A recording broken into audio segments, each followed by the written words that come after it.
পর্ব 105। ধীরেনের শয়তানি। নীল, কেন পাগলামি করছো? ফালতু কথা বলে কোনো লাভ আছে? আদ্রিতা অ্যাংশাস হয়ে পড়ল।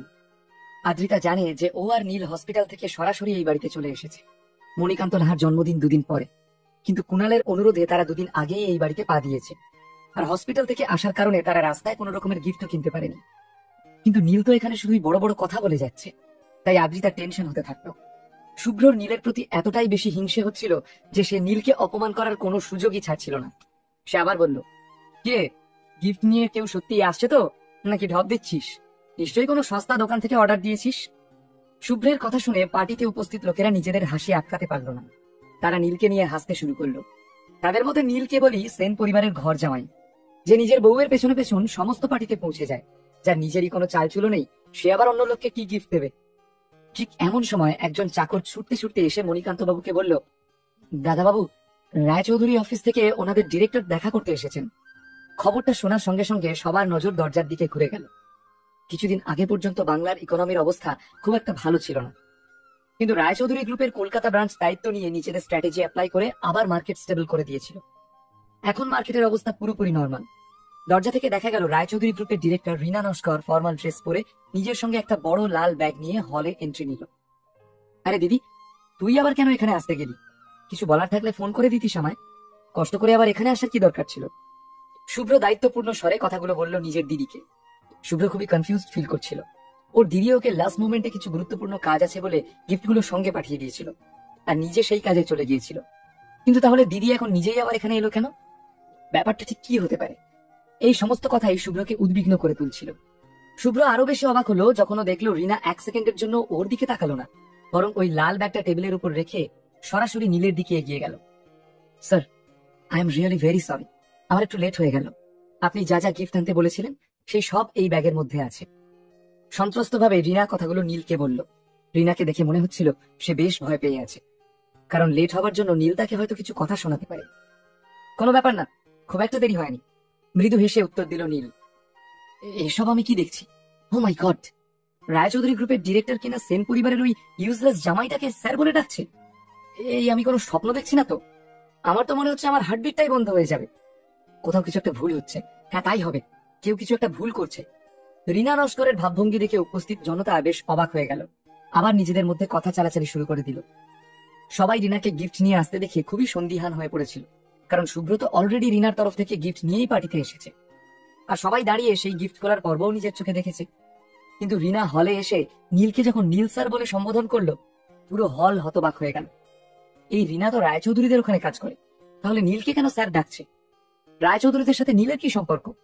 এসবের তল খুঁজে পাচ্ছিল না কেউই। তবে রীনা আশেপাশে চলা আলোচনায় খুব একটা মন দিল না। যখন এই নীল তাকে হেসে উত্তর দিল, সে যেন অনেকটা রিল্যাক্সড ফিল করে উত্তর দিল, thank you so much sir. ধন্যবাদ দেওয়ার কোনো প্রয়োজন নেই।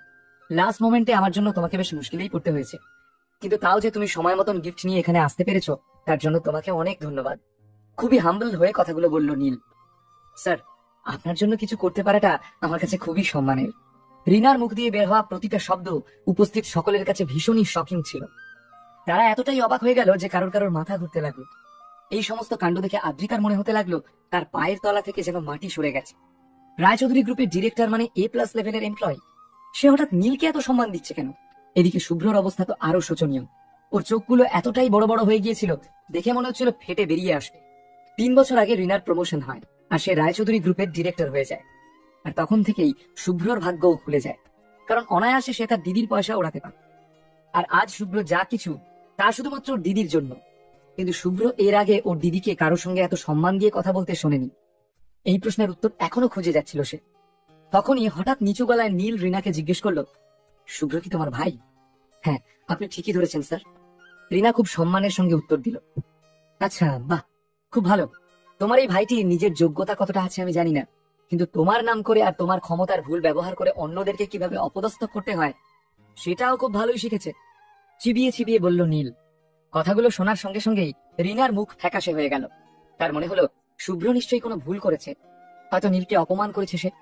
সঙ্গে সঙ্গে রীনা বলল, I am really sorry sir, আমি আমার ভাইয়ের তরফ থেকে ক্ষমা চাইছি। এটা আমারই ভুল, আমি ওকে শিক্ষা দিতে পারিনি। দাঁড়িয়ে দাঁড়িয়ে এই সব আর দেখতে পারল না শুভ্র। ওর প্রচন্ড রাগ হচ্ছিল। দিদির সামনে এগিয়ে এসে সে বলল, দিদি, তুই এই ফালতু লোকটাকে সরি বলছিস কেন? তোর কোনো দরকারই নেই ওকে সরি বলার। ওর কোনো স্ট্যান্ডার্ডই নেই। ও তো শুধু সেন পরিবারের ইউজলেস। কথা শেষ হবার আগেই রিনা সপাটে একটা চড় মারলো শুভ্রর গালে। থাপ্পড়ের শব্দ যেন পুরো হল ঘরে ছড়িয়ে পড়লো। দিদি, তুই আমাকে মারলি? গালের উপর হাত ঘষে প্রচন্ড অভিমানে জিজ্ঞেস করলো শুভ্র। বিভৎস রেগে গিয়ে রিনা বলল, কি ভেবেছিস নাকি তুই আমি তোকে প্রচন্ড বেশি মাথায় চড়িয়ে ফেলেছি, তাই না? মিস্টার নীলকে অপমান করার সাহস তোর হয় কি করে? রিনা নীলকে বেশ অনেক দিন ধরেই চেনে, আর সে জানে নীল কখনো কারোর সঙ্গে খারাপ ব্যবহার করে না। তাই রিনা কি ঘটেছে সেটা জানার চেষ্টাও করলো না, কারণ সে বুঝতে পেরেছিল তার ভাই শুভ্রই কিছু একটা গন্ডগোল পাকিয়েছে। আরে দিদি, ও একটা ইউজলেস ঘর জামাই মাত্র। শুভ্রর কাঁচুমাচু মুখ দেখে মনে হচ্ছিল যে ও বুঝি মরেই যাবে। শাট আপ বলেই রিনা শুভ্রর অন্য গালে আরো একটা চড় মারল। রাগে কাঁপতে কাঁপতে রিনা বলল, সহবত তো দেখছি ভুলেই গেছিস। চুপচাপ মাথা নিচু করে মিস্টার নীলের সামনে এক্ষুনি ক্ষমা চা। শুভ্র রাগ নিয়ে তাকালো নীলের দিকে, কিন্তু ও ক্ষমা চাইতে রাজি হলো না। ঠেটার মতো দাঁড়িয়ে থাকলো সেখানেই। তুই ক্ষমা চাইবি কিনা? রিনা শুভ্রর গালে চাপ দিয়ে জিজ্ঞেস করলো। কোন রকমের দাঁতে দাঁত চেপে শুভ্র বলল, আই এম সরি মিস্টার নীল, আমার ভুল হয়ে গেছে, আমায় ক্ষমা করুন। ব্যাপার স্যাপার দেখে উপস্থিত গেস্টরা একে অপরের দিকে মুখ চাওয়াচাই করতে থাকলো। ওরা কখনো ভাবতেই পারেনি যে শেষ পর্যন্ত শুভ্রকে নীলের সামনে এইভাবে ক্ষমা চাইতে হতে পারে। শুভ্রর যত তেজ সব ফুরিয়ে গিয়েছিল। শুভ্র ক্ষমা চাইলেও নীলের চোখ দুটো যেন শুভ্রকে গিলে খাচ্ছিল। আজ প্রথমবার নীল লাহাবাড়িতে পা রেখেছিল। মণিকান্ত বাবুর সঙ্গে তার প্রথম দেখাতেই এরকম পরিস্থিতি তৈরি হোক সে কখনোই চায়নি। কিন্তু কি করা যাবে, এই সমস্ত কিছুর জন্য শুভ্র দায়ী। কি দরকার ছিল নীলকে অপমান করার? নীল তো ওকে কিছু বলেওনি, তাহলে এত বড় ঝামেলা পাকানোর কি দরকার ছিল? কি লাভ হলো? এখন শুভ্র কোথাও মুখ দেখানোর অবস্থায় রইল না। এমন সময় হঠাৎই নীলের ফোন বেজে প্রতিদিন উঠল। নিয়মিত ভিডিও আননোন পেতে নাম্বার আমাদের দেখে চ্যানেলটি নীল একটু অবাক অবশ্যই হলো, সাবস্ক্রাইব কারণ করুন ওর নাম্বার খুব এবং বেশি লোকের লাইক কাছে ছিল কমেন্ট না। করে আমাদের তাড়াতাড়ি পাশেই ফোনটা থাকুন। ধরে নীল বলে উঠল, হ্যালো হ্যালো, কে বলছেন? গডফাদার, কুশল স্যার আর পিঠা ম্যাডামকে রায়চৌধুরী পরিবারের লোকজন উঠিয়ে নিয়ে গেছে। আমাকেও হেব্বি কেড়ে নিয়েছে ওরা, আমি ওদের আটকাতে পারিনি। অ্যাংশাস গলায় ফোনের ওপার থেকে বলল আক্তার। আক্তার এখন ধীরেন রায়চৌধুরীর পরিচয় খুব ভালো করেই জানতো। এটা নীলের পরিবার, সব থেকে বড় আর সব থেকে পাওয়ারফুল। আক্তার বুঝতে পেরেছিল যে খেলাটা চলছে এটা ওর বস কুশলের নয়, বরং গডফাদার নীলের। কুশল আর পৃথাকে উদ্ধার করতে হলে নীলের সাহায্য ওকে নিতেই হবে। কি বলছো কি তুমি? কখন হলো এসব? নীল উত্তেজিত হয়ে পড়ল। এই তো 1 ঘন্টা হলো ওরা বেরিয়ে গেছে, বলল আক্তার। ঠিক আছে, বুঝতে পেরেছি, চিন্তা করো না, তুমি এখন আরাম করো আর বাকিটা আমার উপর ছেড়ে দাও। কথাগুলো বলেই ফোনটা কেটে দিল নীল। কি হয়েছে নীল, সবকিছু ঠিক আছে তো? একটু কনফিউজড হয়ে জিজ্ঞেস করলো কুনাল। কুনাল, আমার তোর হেল্প চাই, তাড়াতাড়ি কিছু লোক জোগাড় কর আর আমার সঙ্গে এক্ষুনি চল। কথাগুলো বলতে বলতে নীলের চেহারায় চিন্তার ছাপ ফুটে উঠছিল। রায়চৌধুরী পরিবারের ক্ষমতা প্রচুর। কলকাতা শহরের বুক থেকে ওরা যদি কুশল আর পৃথাকে নিজেদের সঙ্গে নিয়ে যেতে পারে, তাহলে তো নীলের বাবা মাও আর সুরক্ষিত নয়। কথাটা নীলের মাথায় আসতেই ও নিজের বাবা মাকে ফোন করলো, কিন্তু দুজনের ফোনই সুইচ অফ পাওয়া গেল। সমস্ত বিষয়টা জলের মতো পরিষ্কার হয়ে গেল নীলের কাছে। অন্যদিকে সেই সময় কোচবিহারের রায়চৌধুরী পরিবারের বাড়িতে 100-রও বেশি লোক উপস্থিত হয়ে গিয়েছিল। শশাঙ্ক রায়চৌধুরী নিজের আসনে বসে ধীরেনের থেকে পরিস্থিতি বোঝার চেষ্টা করছিলেন। কুশল, পৃথা, নিখিল আর অর্জুনকে রাতারাতি ফ্লাইটে করেই কলকাতা থেকে কোচবিহারে নিয়ে এসেছে ধীরেন। ওরা ছাড়াও নীলের বাবা মাও এখানে উপস্থিত ছিলেন।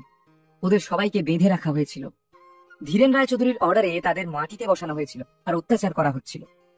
এই সমস্ত কিছু শুধু এই জন্য করা হচ্ছিল যাতে নীলের মনে রায়চৌধুরী পরিবারের জন্য ভয় তৈরি হয়, যাতে নীল নিজেকে রায়চৌধুরীদের থেকে উপরে ভাবার চেষ্টা না করে। দাদা, জয়ন্তী বৌদি, তোমরা নিজেদের ছেলেকে ঠিকঠাক মানুষ করতে পারোনি। তোমরাই ছেলেটার মাথাটা খেয়েছো, সেজন্যই আজকে ও নিজের পরিবারকে অপমান করার সাহস পেয়েছে। আর গত কয়েকদিনে তো ও আমাকে খুবই অপমান করেছে, আর ঠিক সেই কারণেই ওর বন্ধুদেরকে আজ তার ফল ভোগ করতে হচ্ছে। ওদেরকে তো আমি সহজে ছাড়বো না, কিন্তু তোমরা হলে নিজের লোক, আর এই পরিবারের জন্য তোমরা অনেক কিছু করেছো, তাই তোমাদেরকে আমি কিছু করব না। কিন্তু তোমাদেরকে ছাড়াতে হলে তোমার ছেলেকে এখানে আসতেই হবে, আর আসলে তো শাস্তিও পেতে হবে। কিন্তু চিন্তা করো না, ওকে প্রাণে মারবো না, শুধু ওয়ার্নিং দিয়ে ছেড়ে দেব। ঠান্ডা গলায় বলল ধীরেন। ধীরেন, মিথ্যে কথা বলো না, আমার ছেলে কখনো কোনো ভুল কাজ করতে পারে না। দাঁতে দাঁত চেপে হীরেন কথাগুলো বললেন। ছেলের জন্য চিন্তায় আর ভালোবাসায় তিনি ব্যাকুল হয়ে উঠেছিলেন। আচ্ছা, তাই নাকি? দাদা, তুমি জানো তোমার ছেলে ঠিক কতটা অ্যারোগ্যান্ট? বাবা তো ওকে শুধু শিক্ষা দিতে চেয়েছিল, কিন্তু ও এখন একটু বেশিই বড় হয়ে গেছে। নিজের ঠাকুরদাকে খোলাখুলি চ্যালেঞ্জ জানাচ্ছে, যখন তখন অপমান করছে, আর সেই সঙ্গে আমাদের পরিবারের কোটি কোটি টাকার লোকসান হচ্ছে। কথাগুলো বলতে বলতে বেশ রেগে উঠল ধীরেন। মিথ্যে, একদম মিথ্যে কথা বলছিস তুই। আমার নীলের উপর পুরো বিশ্বাস আছে। ও কখনো নিজের পরিবারকে অপমান করতে পারে না। ধীরেন রায়চৌধুরী পরিবারের অপমান আর সহ্য করতে পারছিলেন না, তাই করুণ সুরে কথাগুলো বললেন তিনি।